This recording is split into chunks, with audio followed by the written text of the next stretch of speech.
হ্যাঁ কি ব্যাপার কি ব্যাপার কি ব্যাপার তোমার? হ্যাঁ কি করছো তুমি? শোনো কি হয়েছে নাকি? বিশাল বার বেরোচ্ছে, বিশাল বার এটা হয়ে যাবে তো। হই না। এইটা কি এরকম করছো কেন? এইটা কি কি? এই তো তোমার ফোনে লাস্ট দুটো নাম্বার দিয়ে কার ফোন এসেছিল? কার ফোন এসেছিল? আমাকে আমি জানতে চাই, আগে বলো কার ফোন এসেছিল। আরে ভয় পেয়ে যাচ্ছে আমি। ভয় পাও তুমি? কার নাম্বার এগুলো বলো। জল খেয়ে আসি, জল খেয়ে আসি। অদ্ভুত তো, আগে বলো এগুলো কার নাম্বার। এই যে লাস্টে যে আছে 44 আর এটা কি জানি 59, এগুলো কার নাম্বার? হ্যাঁ মেয়েদের সাথে কথা বলছো তুমি? আরে না রে বাবা। তাহলে কার নাম্বার এগুলো? আরে বলতে দেবে তো। বলো তুমি, শুনতেই তো চাইছি। এটা হলো ওই একটা ফ্লিপকার্ট হ্যাঁ আর একটা মেসো। হ্যাঁ ওই তুমি যে মানে শপিং করবার জন্য সেই যেগুলো দেখেছিলে না ফ্লিপকার্ট আর মেসোয়, হ্যাঁ সেগুলো অর্ডার দিয়ে দিয়েছি। সেগুলো থেকে ফোন করেছিল, আমি নিয়ে নিয়েছি।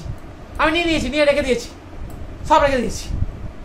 বেঁচে গেলে তুমি, একবারে শেষ করে দিতাম।